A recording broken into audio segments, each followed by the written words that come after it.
Tulikuwa tunaweza kushukuru naje Mungu.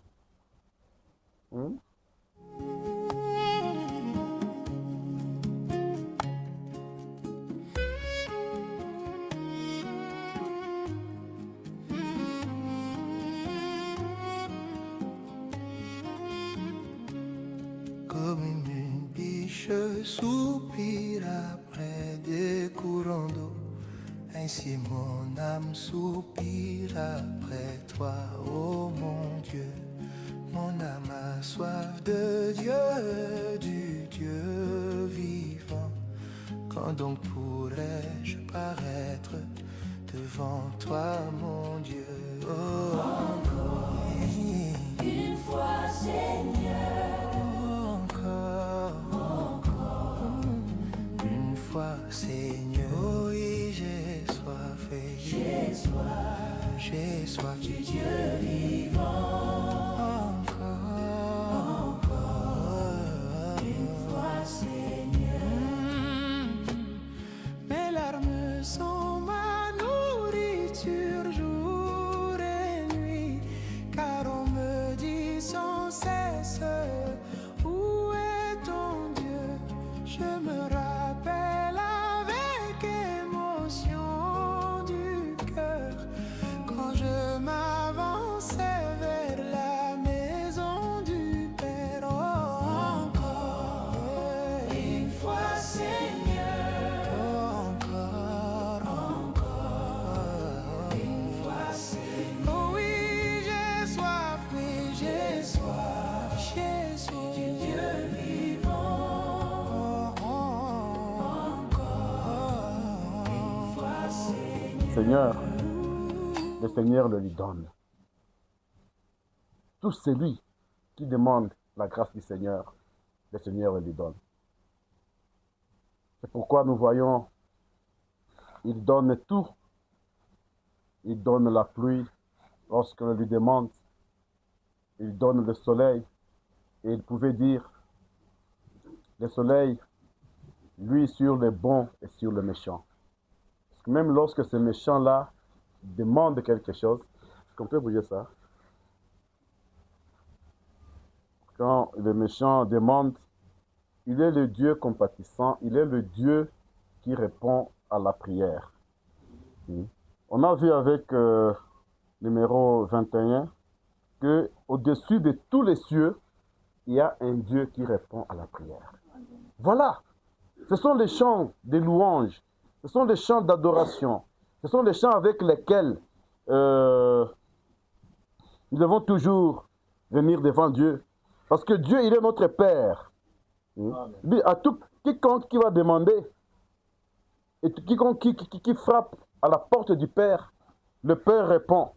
On a dit même un petit enfant qui prie, il n'a pas à craindre parce que son Père l'écoute, parce que son Père l'entend, parce que son Père, il est là, il répond, parce que il a donné cette promesse-là et il l'accomplit. Et ce matin, nous sommes venus, nous bénissons encore l'Éternel, comme Sœur Médala dit, de cette semaine qui vient de se passer, C'était une très bonne semaine. Dieu nous a visités dans plusieurs aspects, dans plusieurs choses. Durant toute la semaine, vraiment, nous avons vu la main de Dieu, la nuit comme le jour, et nous disons que le nom de l'Éternel soit béni. Amen. Et que Dieu bénisse tout celui qui a accompagné ce programme qui a été pris jusqu'à son exécution. Amen. Nous étions en train de prier et de parler de la prière. On était en train de demander à Dieu de nous donner encore cette force-là, une fois encore. Et nous avons vu que la vie chrétienne, elle ne peut marcher en dehors de la prière. On a vu pendant toute la semaine que la prière, c'est cette arme-là que Dieu a donnée à l'homme. C'est cette arme-là que Dieu a trouvé que c'était important que l'homme puisse avoir ça. Parce qu'on a vu que avec la prière, ça résout toutes les situations.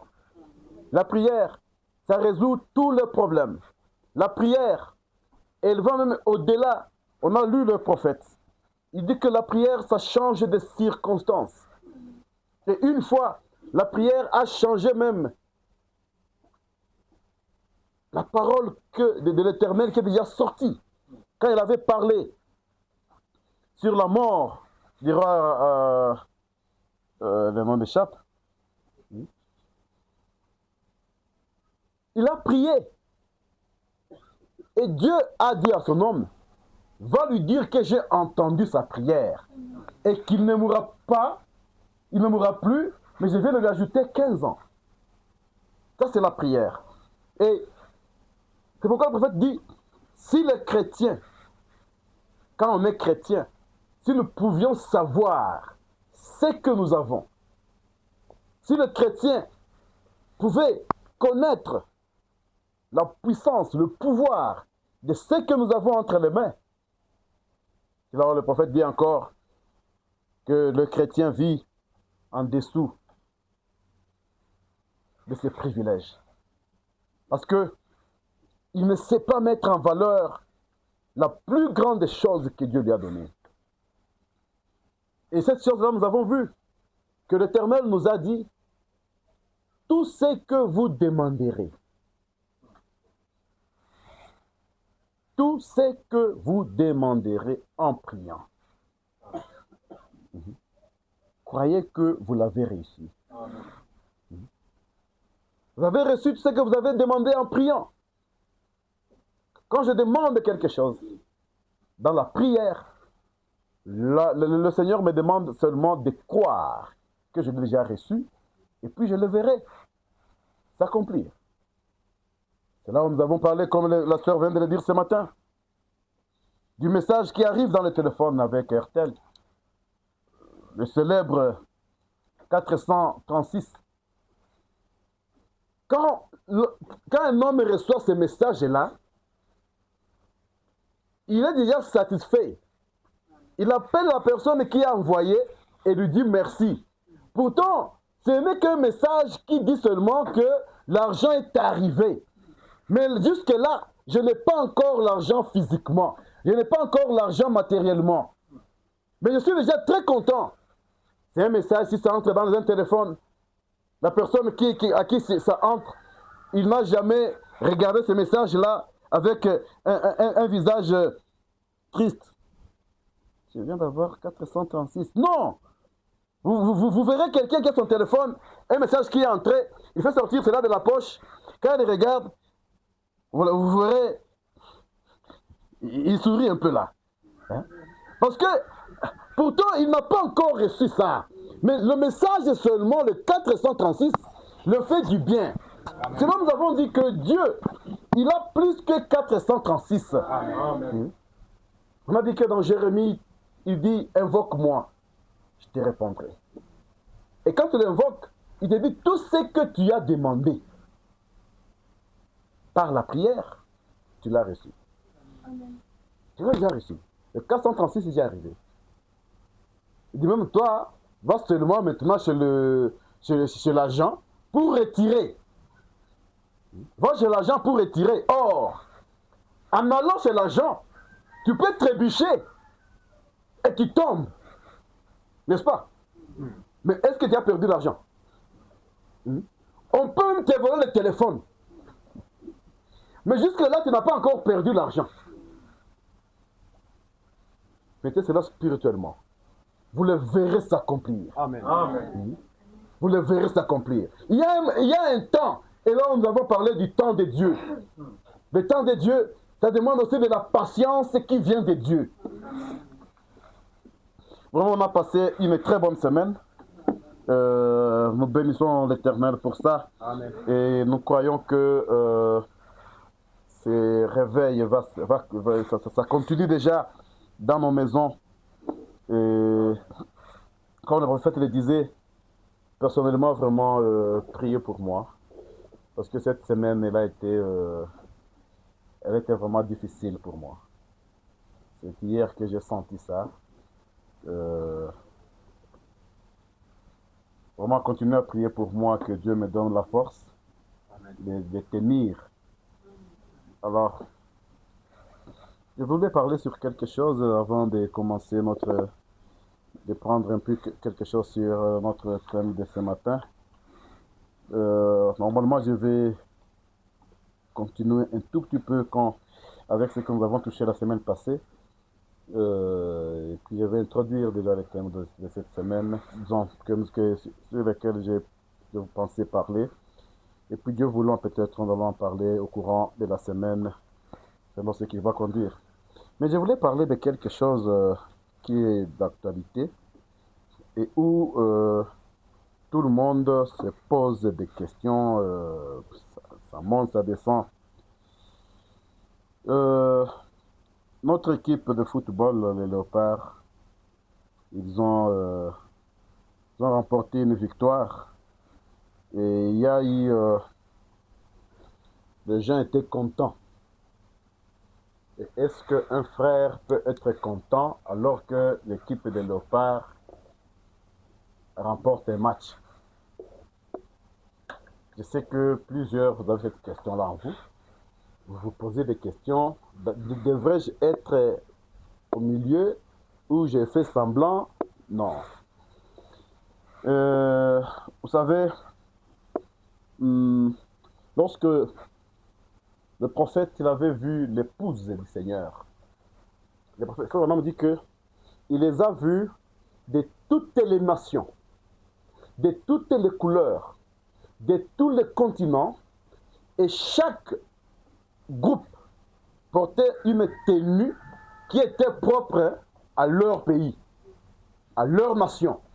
C'est-à-dire, quand Frère Branham a vu l'épouse, il a vu la partie congolaise.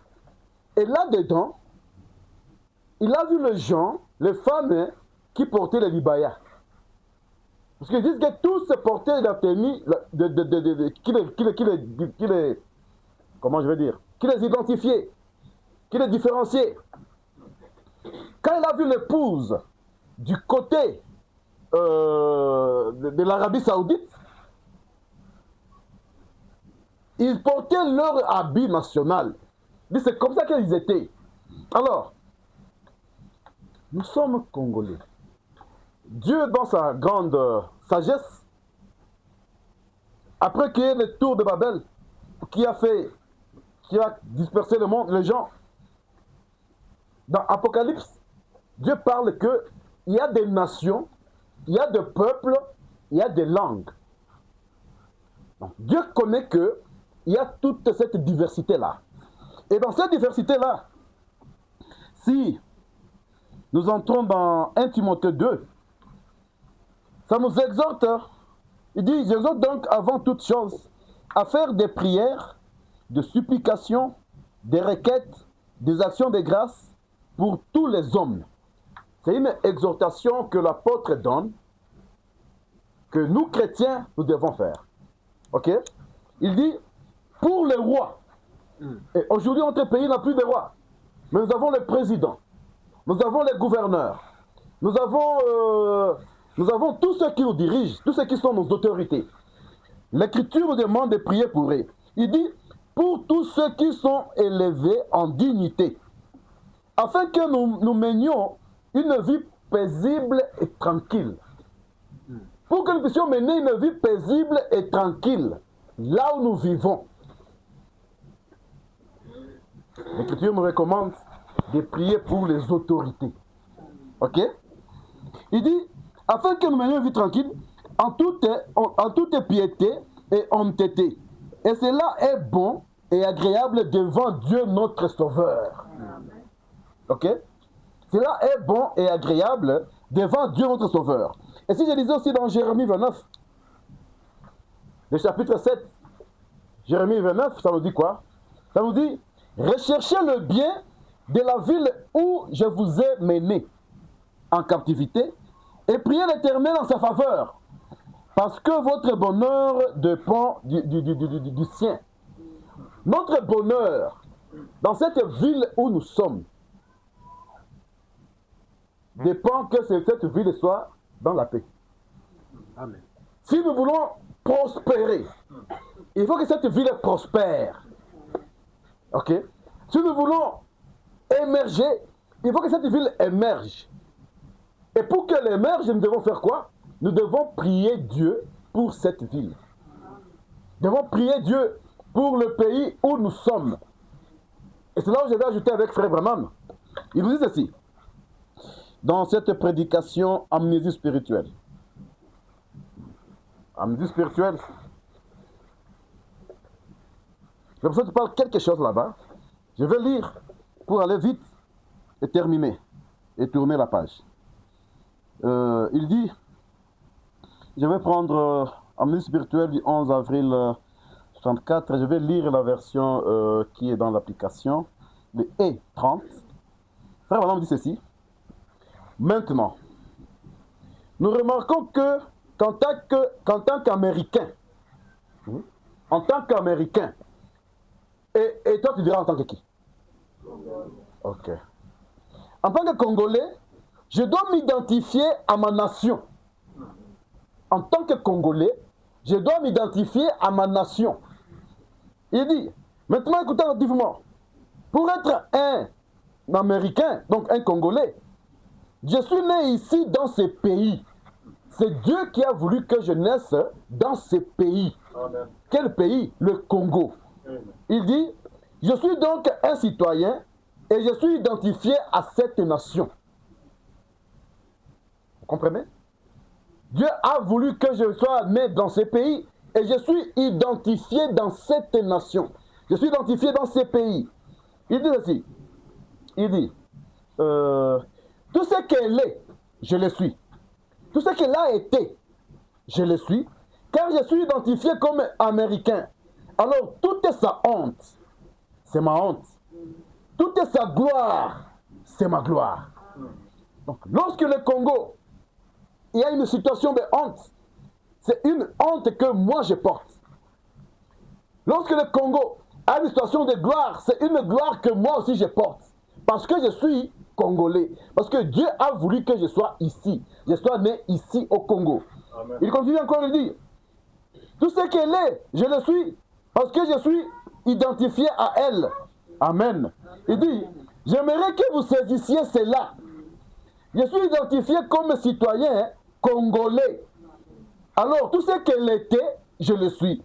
Tout ce qu'elle est, je le suis. Je dois en faire partie. Il dit, si je suis un citoyen congolais, je suis une partie du Congo. J'ai remplacé X par sa valeur. Là, frère, on est en train de parler d'un Américain. Mais moi, je ne suis pas Américain ce matin, je suis un Congolais. C'est-à-dire, je suis un chrétien, mais un chrétien congolais. Je suis un chrétien qui appartient à la nation congolaise. Et quand nous partirons au ciel, frère me dit, j'ai vu l'épouse constituée de membres de chaque nation qui s'habillaient comme leur nation s'habille. Les Burundais ou les Burundaises seront habillés à Mouchanana. Et quand on les verra, on verra que ce sont des Burundais. Frère Manan pouvait dire, les nations qu'il connaissait, il dit, j'ai vu les Indiens. Parce qu'ils ont leur manière de s'habiller en Indien. Alors, je vais vous demander de lire ça après. Je vais sauter. Je vais de tout lire. Il dit,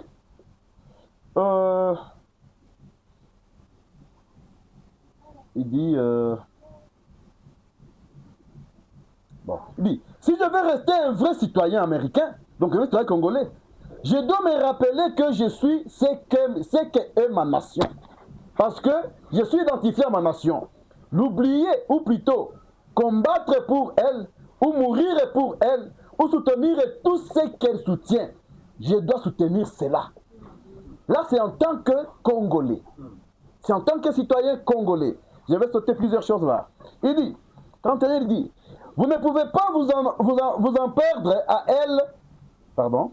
Vous ne pouvez pas vous en prendre à elle sans vous en prendre à moi. Les gens qui voyagent, ils peuvent mieux comprendre ça. Quand tu te trouves quelque part ailleurs et qu'on parle du Congo, ça vous intéresse sur le champ. Ça vous frappe sur le champ. Vous voulez savoir, on dit quoi? Est-ce qu'on parle en bon ou en mal? Même quand vous êtes en train de passer du Congo, sur le champ, la tête bouge. Oui, c'est parce qu'il y a cet esprit que Dieu a mis à nous. Dieu a mis à ce que nous soyons des Congolais. Et ça fait que nous puissions partir comme cela. Je vais sauter, il dit, ne l'oubliez jamais. Vous n'êtes plus un citoyen congolais quand vous ne pouvez plus, quand vous n'en faites plus partie. Donc, c'est qu'elle est. Vous dites, je ne suis pas ça. Il dit ainsi, je continue, je descends un tout petit peu là. Il dit, alors là, il parle de leur héros. Il dit, j'ai chevauché avec Paul River pour le prévenir des dangers. Il a chevauché avec Abraham Lincoln. C'est-à-dire, lorsque Lumumba était en train de demander l'indépendance, moi, je dois m'identifier dans Lumumba. Parce qu'il le faisait pour le Congolais dont je suis. Il dit, quand George Washington, il prenait son arme pour y aller, il dit, moi, Branham, je m'identifiais à lui. C'est pourquoi il dit, je peux même aller combattre pour chercher la liberté de ma nation. Si vous lisez tout cela, vous allez voir cela, c'est un peu long. Il dit, comprenez-vous ce que j'ai dit maintenant? J'ai traversé avec George Washington. Il dit tout ça, il dit, je saute un peu, je prends 32. Il dit, traversant de la ville, combattant, j'ai hissé le drapeau. J'étais avec eux lorsqu'ils ont hissé le drapeau sur le Gouan. Donc tous les combats que leur patriarche, leur père d'indépendance ont mené, il dit, je m'identifie en cela. Parce que Dieu m'a envoyé dans cette nation-là. Il continue, il dit, j'étais avec eux. Il dit, après que les milliers de soldats américains ont donné leur vie, et lorsque ce petit groupe s'est précipité là pour dresser le drapeau, j'étais identifié à ces drapeaux dressés. Chacun d'entre nous l'était. Tous les citoyens américains étaient identifiés à ces drapeaux qui flottaient sur Gouan. Et lorsque j'ai entendu dire qu'ils avaient hissé le drapeau là-bas, Frère Branham me dit, les larmes m'ont coulé sur le joue. Lorsque son pays était en guerre, je ne sais pas dans quel pays de la terre, je n'ai pas cherché. Il dit, quand j'ai appris que nous avons gagné cette guerre-là, et que ma nation, nos militaires, Balitiaka Drapo Yabo, nous contrôlons déjà Gouan. Frère me dit, j'ai pleuré. Hein? J'ai vu que ma nation a remporté. Il dit, j'ai pleuré de joie. Il dit parce que c'était moi, c'était vous les Américains. Cela voulait dire que nous tous, quand nous étions identifiés là à cela, il dit, tout ce qu'elle est, je le suis. Toute sa gloire est ma gloire. Toute sa honte est ma honte. S'il a fait des choses honteuses, je dois alors la regarder, essuyer sa honte. Le Congolais, il a le devoir d'essuyer la honte du Congo. Tu ne peux pas arriver quelque part où les gens parlent en mal du Congo, mais on est un d'amiable. Dieu t'a fait Congolais, tu dois essuyer la honte du Congo. Dit, si elle est honorée, je suis honoré avec elle. Si le Congo est honoré, je suis honoré avec elle.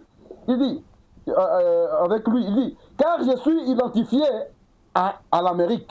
Maintenant, pour être identifié, l'Américain doit prendre position pour toute la honte de l'Amérique, pour toute la gloire de l'Amérique, tout ce qu'elle a été, tout ce qu'elle est et tout ce qu'elle sera.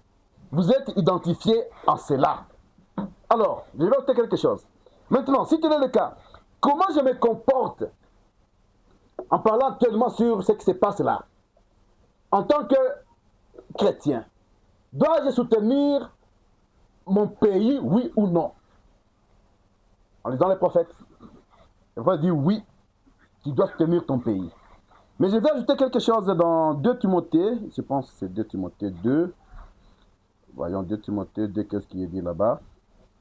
2 Timothée 2, 22.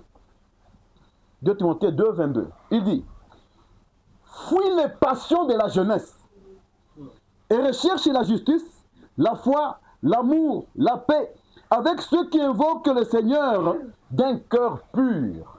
Amen. Étant congolais, je dois fuir les passions de la jeunesse. Je dois fuir les passions donc, le football, pour moi, devient une passion. Non. Ça, ce n'est pas chrétien. Mais tu peux soutenir le pays. Quand le pays a gagné, tu peux être content. Ce n'est pas un péché. Parce que tu es congolais. C'est dans ton sang. Dieu a voulu que tu sois congolais. Parce que quand il arrive que le Congo connaisse des problèmes, tu es triste aussi.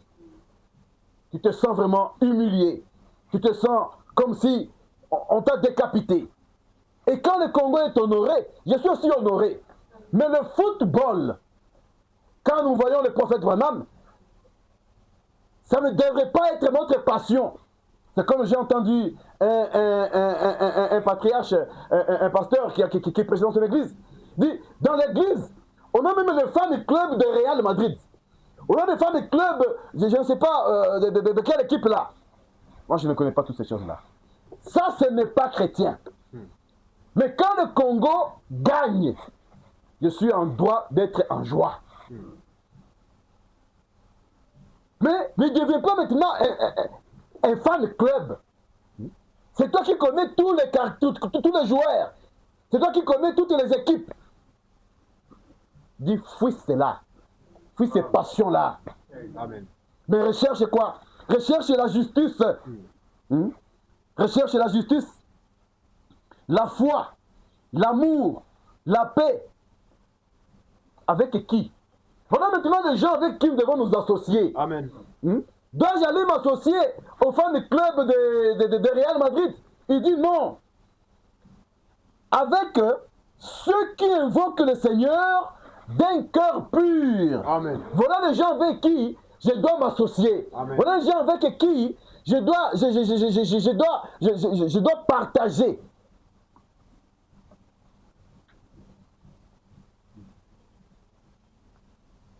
Parce qu'à un certain moment, nous devons éviter d'être aussi les extrémistes sur certaines choses. Le Congo a gagné. Maintenant, on demande aux frères, quand tout le monde est content, dit, je ne veux pas te voir content. Sinon, tu auras péché, c'est faux. Ce n'est pas un péché. C'est ma nation. La fierté du Congo, c'est ma fierté. On chantait sur le Congo que depuis 52 ans, ils étaient partis. Nous avons eu, même dans l'histoire, on a vu ça. Quand on était enfant. C'était Yougoslavie, je pense, qui nous avait buté 9 buts. Il y a 52 ans. Tout le monde parlait de ça. Et quand tu étais Congolais, quand tu passais, on te regardait. Dit votre nation là. Votre nation là. Vous étiez partis à la Coupe du Monde en 1974, je pense. C'était une honte que tout Congolais portait. Mais aujourd'hui, tout Congolais porte encore cette gloire, cette victoire. Mais que ça ne soit pas maintenant notre passion. Les frères qui sont là, dans leur famille, dans leur maison. La sœur, elle est de... Quelle équipe est Bandoko? Moi, je ne connais même pas le nom. Elle est de Barcelone. Et le frère est de qui? De Real. Et puis à un certain moment, lorsque ça s'affronte là, la maison est divisée. Ce sont des démons maintenant qui entrent. Amen. Ce sont des démons qui entrent là. Le frère qui ne dort plus, parce qu'il doit suivre le match. Vraiment. Au lieu de passer le temps dans la prière. Amen. Le frère qui a le cœur qui bat. Frère, tu vas mourir même avec la tension. Ces temps-là passe dans la prière. Amen. Cherche ceux-là qui évoquent le Seigneur avec un cœur pur. Amen. Le frère fan club, ça n'existe pas. C'est comme j'ai entendu l'homme de Dieu qui disait encore. Il dit, dans l'église, on a même les warriors. Et les warriors sont ils ne se battent avec les qui?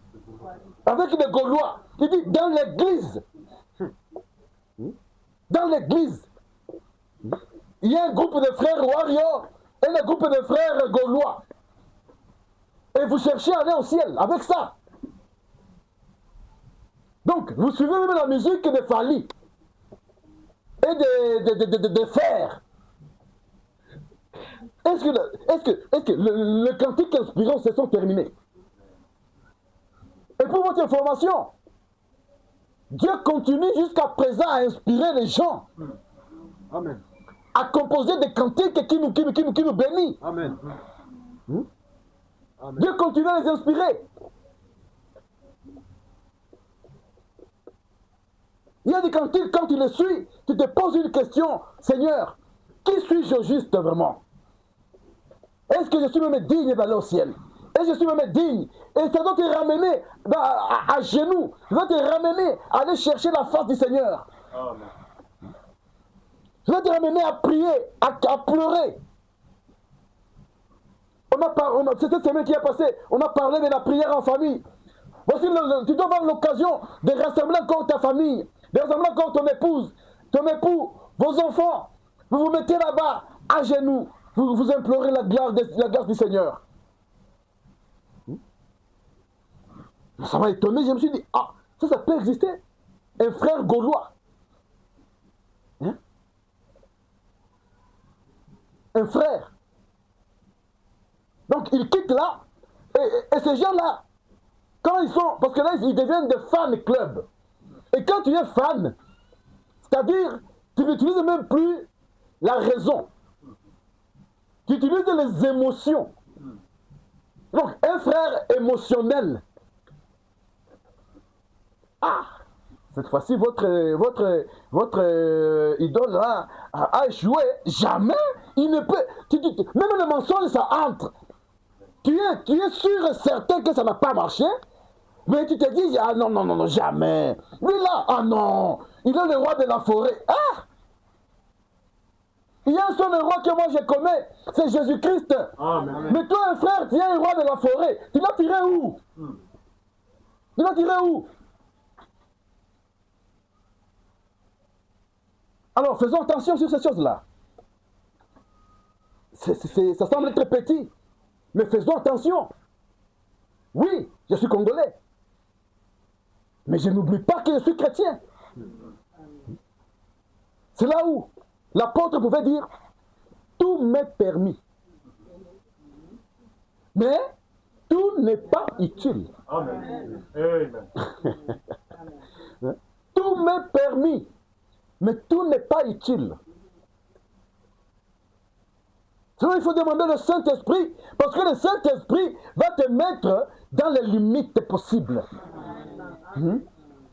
Dis, frère, quand on a dit que le Congo a gagné, tu étais content? Ah, moi je n'étais pas. Dis-moi pourquoi? Oui, j'étais content. Pourquoi? Parce que c'est mon pays. Mon pays a gagné. Je me rappelle que cette prédication sera suivie partout. Je me rappelle à un certain moment. C'est la tristesse que les gens ont éprouvée. Tu regardes tout le monde là, il a mangé, mais il est triste. Tu traverses la ville, tout le monde est triste. Qu'est-ce qu'il y a? Mais non, on ne devrait pas être triste, on est chrétien, non? Hein? On est chrétien? Non, le chrétien a aussi des émotions. Le chrétien a toutes ces choses-là. C'est pourquoi notre Seigneur Jésus-Christ, quand il était devant la tombe de son ami, il a même pleuré. Il a senti comment on appelle ça? C'est une émotion, c'est quoi, je ne sais pas. Ce sentiment-là de tristesse en lui, il a pleuré. Qu'est-ce que les gens ont dit? Yo, pourquoi on m'appelle kabisa? Yo dit, pourquoi on m'appelle kabisa? Comment il l'aimait? Et il y a même des gens là qui ont pleuré à cause de ça. Hein? Parce que des fois, tu arrives quelque part au deuil là, tu fais tout vraiment pour ne pas pleurer. Tu te forces. Mais tu vois quelqu'un là, la façon dont il exprime ses émotions, ces sentiments-là de perte. Même toi, à un certain moment, tu regardes un peu à côté là. Beaucoup de gens ont pleuré ces jours-là. Parce que lui, quand ils ont trouvé, mais il a résisté les gens, non? Celui qui avait résisté l'enfant là, il dit oui, mais il pleure. Il dit, en réalité, il l'aimait.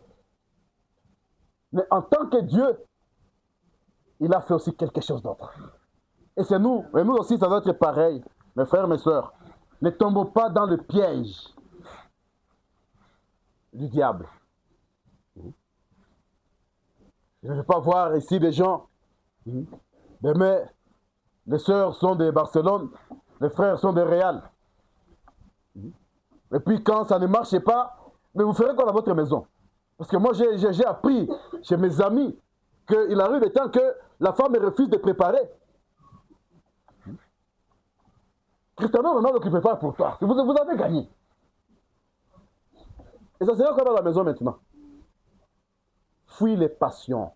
Recherche ceux qui invoquent le Seigneur avec un cœur pur. Mais lorsque le Congo est blessé, je suis blessé aussi. Je suis blessé. Lorsque le Congo gagne, j'ai gagné aussi. Mais je suis chrétien. Je dois savoir que tout m'est permis, mais tout n'est pas utile. Qu'est-ce qui est utile aujourd'hui? C'est ce que nous allons voir. Ce qui est utile aujourd'hui, c'est la parole du Seigneur. C'est de chercher, d'invoquer le Seigneur avec ceux-là qui ont un cœur pur. Il y a des gens qui ont le cœur pur. Ce n'est pas donné à tout le monde. Mais il y a ceux-là qui ont un cœur pur. Qui recherchent la justice, la foi, l'amour, la paix. Voilà les choses dont nous avons besoin. Voilà les choses qui vont nous amener au ciel. Voilà les choses que notre Père a besoin. Je vais en profiter. Oh là là, je ne sais pas où est-ce que cette citation-là. Mais je voulais répondre un peu à une question de Sœur Meda. C'est la suite de la réponse de toutes les questions là que tu m'as posées la dernière fois. Concernant Déborah, qui était juge, c'est Déborah je pense, qui était juge en Israël. Alors, vous dites non, vous les frères, vous dites non, la femme ne doit pas prêcher. J'aurais voulu trouver cette citation-là pour que je dise le prophète. Vous dites que les femmes ne doivent pas prêcher. Alors, qu'est-ce qu'était Déborah? Elle était juge en Israël, non? Ah, gloire soit rendue à notre Dieu. Ce message est lengui. Ce message est goûteux. À tout moment, Dieu oriente toujours qu'on trouve quelque chose qui va répondre. Quand on pense qu'on est coincé, on n'est jamais coincé. Frère Abraham me dit, je vais vous chercher la citation, mais là je vais parler seulement parce que je n'ai pas préparé ça. Il dit, quelqu'un lui avait posé cette question-là. Il dit, mais c'est une femme. Et moi je pense que c'est une femme qui m'a posé la question. Comment expliquer que vous dites ceci alors que... Non, je ne dis pas cette femme qui est ici. Je dis la femme qui a posé la question à notre sœur. Il ne faut pas faire de confusion. Elle, c'est une sœur, elle n'est pas une femme. C'est comme ça que Frère Branham le différencier. Frère Branham dit, Déborah faisait la politique. Il n'y a aucune place dans la Bible où on nous a dit qu'un jour, Déborah devint sacrificateur. Dit, elle faisait la politique. Et en politique, on a eu plusieurs femmes qui ont occupé certains postes. Mais la Bible dit que selon la loi, c'est ce que Paul a dit, selon la loi, que la femme se taise dans l'assemblée. Il dit, quand il s'agit de prêcher, quand il s'agit de faire il s'agit de la parole de Dieu, il s'agit du ministère. Il n'y a aucune écriture dans l'Ancien Testament qui nous montre qu'une femme est partie exercer, parce que la loi le leur interdisait. Dit, mais les femmes ont exercé la politique même dans l'Ancien Testament. C'est là on a des femmes comme Déborah. On a d'autres femmes qui ont fait des choses. Mais ces femmes-là n'ont jamais prêté comme sacrificateurs. Il n'y a aucune écriture qui dit ça. Mais quand moi je lis ça, j'étais très content. Je dis gloire à Dieu. Parce qu'il prend soin de toutes les choses. Il prend soin de toutes les choses. Alors, on va prier Dieu. On va prendre encore quelques minutes. Invoquons le nom du Seigneur. Dieu notre Père, nous te bénissons, Seigneur. Nous glorifions ton Saint-Nom pour ta grâce et pour ta bonté. Et pour tout ce que, Seigneur, tu continues à nous enseigner, tu continues à nous apprendre, Père. Tu continues, Seigneur Jésus, à nous conduire dans le droit chemin, selon, Père éternel, ta volonté. Ô Dieu, nous voulons lire ta parole, Seigneur. Laisse que ton esprit, Père, nous parle, ce qu'il a préparé encore pour nous, comme supplément, Seigneur Jésus, sur ce qu'il nous a déjà dit. Père, nous nous confions à toi et nous laissons, Seigneur, l'écriture de la parole et la lecture et les commentaires qui vont le suivre, ô Dieu, que ce soit toi qui les fasses, car nous le demandons en ton Seigneur Jésus-Christ. Amen. Alors, on va lire dans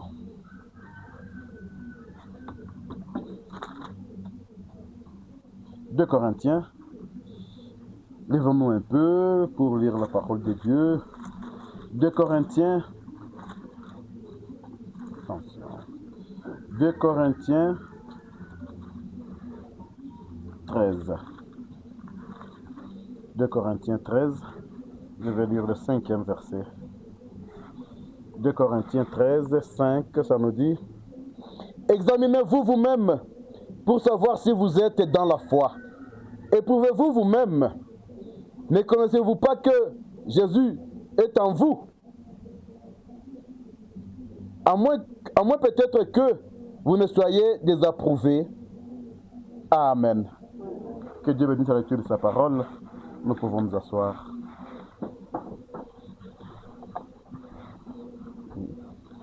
Examinez-vous vous-même pour voir si vous êtes dans la foi. La question de la foi.